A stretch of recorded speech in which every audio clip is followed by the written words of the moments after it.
Расте бројот на жртви од катастрофата во Дженова. Досега се извлечени телата на 37 лица, меѓу кои и 3 деца, но спасени се 7 од потурнатините на надвозникот кој колабираше вчера во момент на големо невреме пропратено со удари на молњи. Спасувачките екипи и пожарникарите работат деноноќно бидејќи се верува дека се уште има преживеани на местото каде надвозникот падна врз трговски центар и неколку стамбени згради.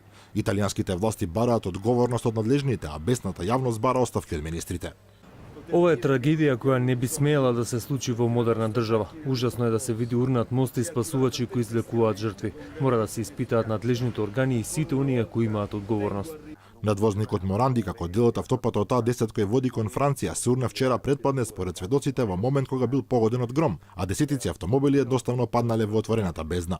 Изграден е во 60-тите години на минатиот век од страна на Рикардо Моранди, по кој го добил името, а потоа неколку пати е реконструиран.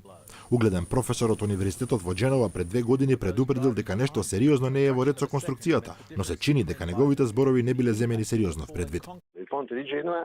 Трошоците за постојаната реконструкција покажуваат дека наскоро тие ќе чинат повеќе од самата изградба на мостот и ќе биде подобро тој целосно да се урне за да се изгради нов мост. Една од страните, источната, мораше итно да биде реконструирана со замена на клучните компоненти, само 20 години по изградбата.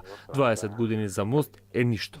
Поголемата трагедија во Дженова низ цела Италија итно се проверуваат сите објекти кои во 50-тите и 60-тите години биле проектирани од Рикардо Моранди.